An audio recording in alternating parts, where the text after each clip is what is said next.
One, two, three, four. La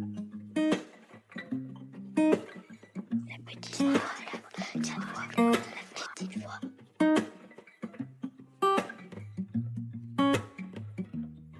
Yeah, your heart is a sun. Est-ce que vous avez déjà écouté votre petite voix?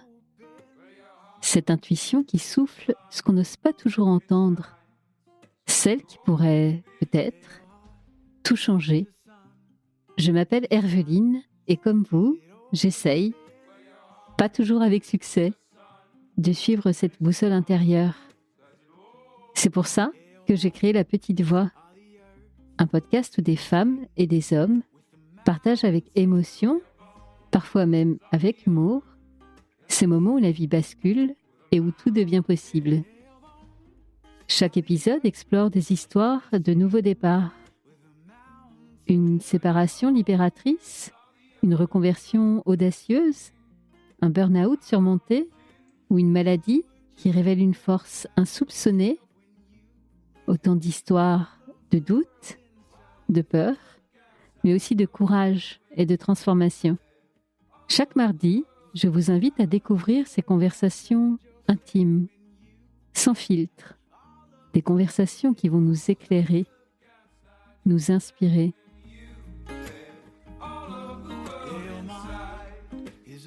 Alors, prêt à écouter La Petite Voix pour entendre la vôtre? La Petite Voix, le podcast. C'est parti!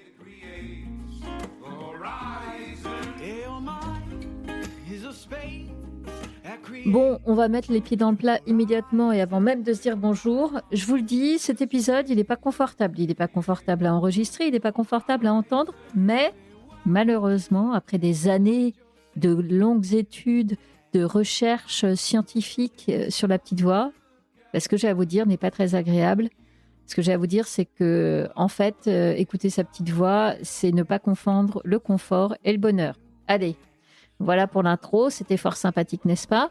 Bonjour, j'espère que vous allez bien et bienvenue dans cet épisode solo qui sera d'ailleurs le dernier épisode solo sous ce format-là de la saison, puisque la semaine prochaine, je reviendrai vers vous avec un bilan de la saison 8. Et quelle saison! Moi, vraiment, j'ai pendant longtemps pensé que écouter sa petite voix, ça menait nécessairement vers quelque chose de doux et harmonieux. Mais vraiment, j'y ai cru. Et puis, j'ai mis longtemps à enlever mes quelques œillères sur mes yeux. Les exemples d'épisodes récents qu'on a eus, vous vous rappelez, Aïssatou qui nous parle de la maladie chronique qui l'a touchée très jeune. On a eu également Diane qui nous parle de comment elle a recueilli un jeune sans-papier malien qui désormais fait partie de la famille. Bon, leur parcours nous montre bien à quel point écouter sa petite voix n'est pas nécessairement synonyme de grand confort. Pour autant, il peut être synonyme de bonheur. Et puis, j'ai envie, dans cet épisode, de reconvoquer un épisode que vous aviez adoré, et moi aussi, et pour cause.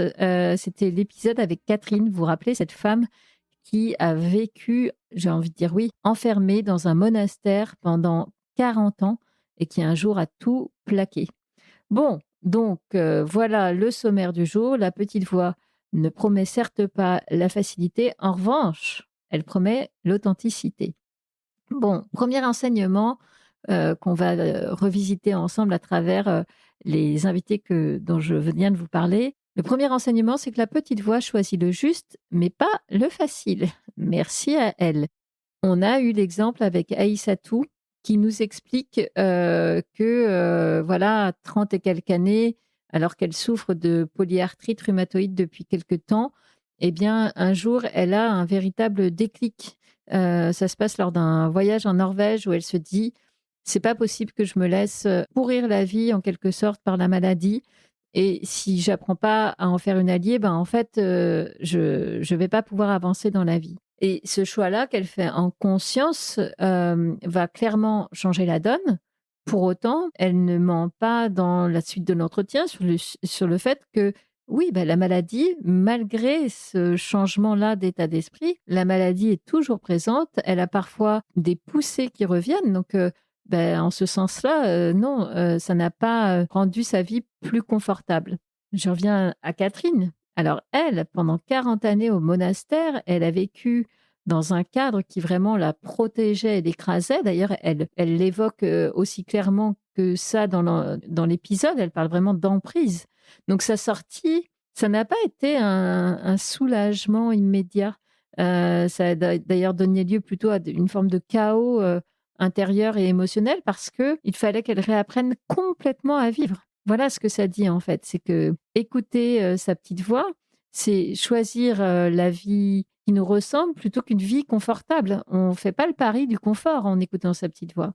Le deuxième enseignement, c'est que ah, il est pas cool celui-là. C'est que bien sûr, on perd beaucoup en écoutant sa petite voix. Catherine, je reprends son exemple, elle s'était complètement construite son identité autour de son rôle de sœur enfermée dans ce monastère, attachée à ce quotidien très très rodé, à cette communauté. Et bien là, le jour où elle claque la porte du monastère, elle a perdu littéralement son identité. Et il a fallu tout reconstruire. Ça a été très destructeur avant d'être constructif. Diane, dans le récit qu'elle nous fait de l'accueil de la mine, quand elle décide un jour, mais vraiment sur un élan du cœur et finalement sans se poser beaucoup de questions, que oui, elle va accueillir ce jeune Malien chez elle et elle ignore si c'est pour 3 nuits ou pour la vie, mais finalement, c'est pour la vie.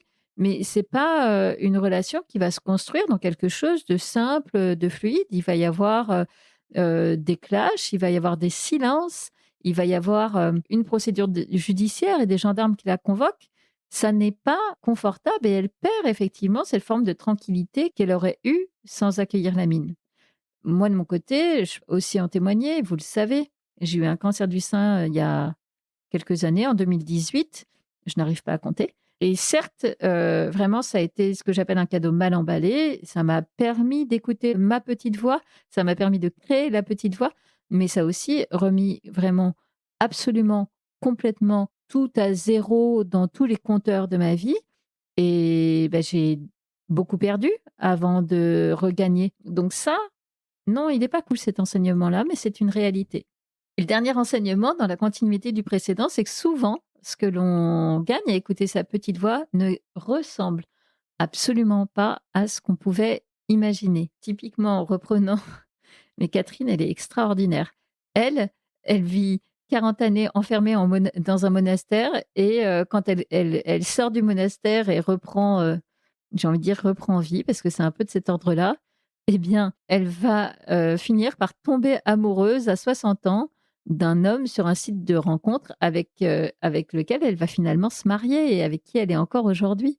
Donc, évidemment qu'elle n'avait pas prévu ça le jour où elle écoute sa petite voix et décide de quitter le monastère. De la même manière que Diane, lorsque elle ouvre d'abord sa porte à la mine, un peu en mode accueil d'urgence pour ce jeune sans-papier, mais est-ce que quelque chose était écrit ou est-ce qu'elle pouvait ne serait-ce que soupçonner un instant qu'un jour, elle adopterait la mine et qu'il ferait complètement partie de sa vie au point qu'elle le dit, je suis devenue son encre en fait.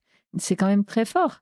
Et Aïssatou, elle, dans son cas avec la polyarthrite rhumatoïde, quand elle va enfin avoir ce déclic et qu'elle va décider de faire de la maladie une alliée, elle va créer une association pour les jeunes touchés comme elle par des maladies chroniques. Rien ne la prédestinait un jour à s'engager comme elle l'a fait.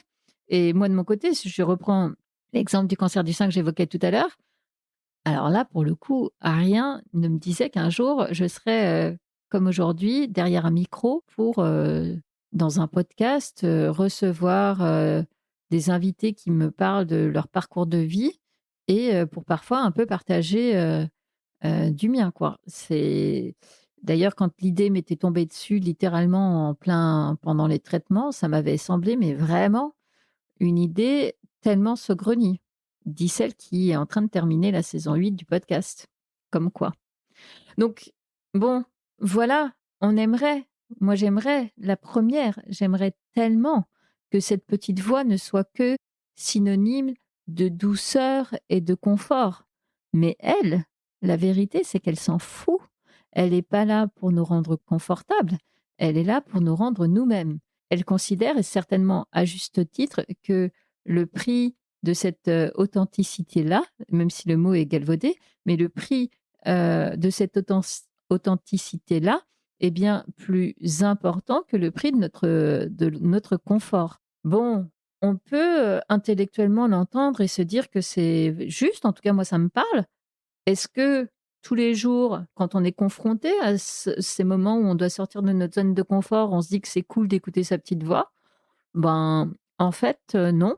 Est-ce qu'en revanche, quand on aura 90 ans ou plus et qu'on regardera dans le rétroviseur, est-ce qu'on se dira: «Ah, finalement, c'était une bonne chose et certes, j'ai fait des choix qui ont pu paraître à certains audacieux, mais c'était les bons et c'était ceux qui me ressemblaient et ça m'a emmené dans des territoires que je n'imaginais pas, mais qui étaient géniaux». Restons sur cette image du rétroviseur, c'est peut-être ça auquel il faut qu'on s'accroche.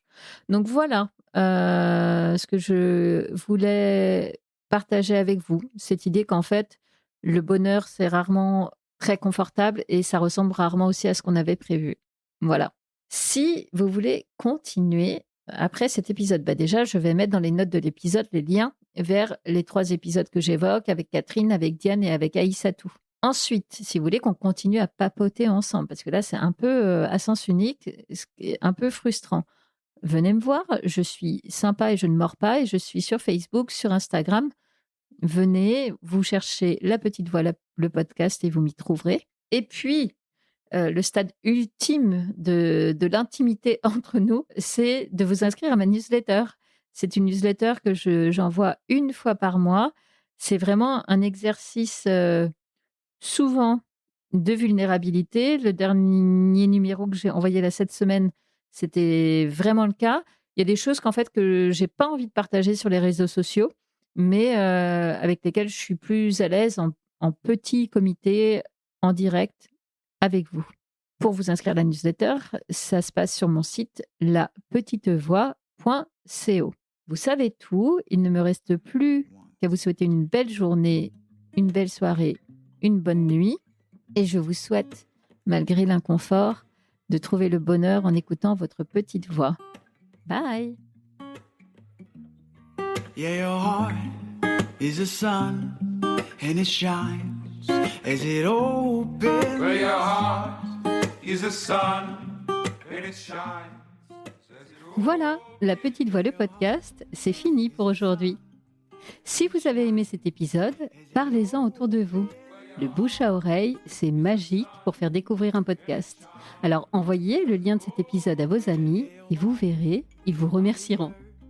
Et d'ailleurs, si vous voulez être sûr de ne rater aucun épisode, avouez que ce serait dommage, abonnez-vous à La Petite Voix sur votre plateforme d'écoute, Apple Podcast, Spotify, YouTube ou autre.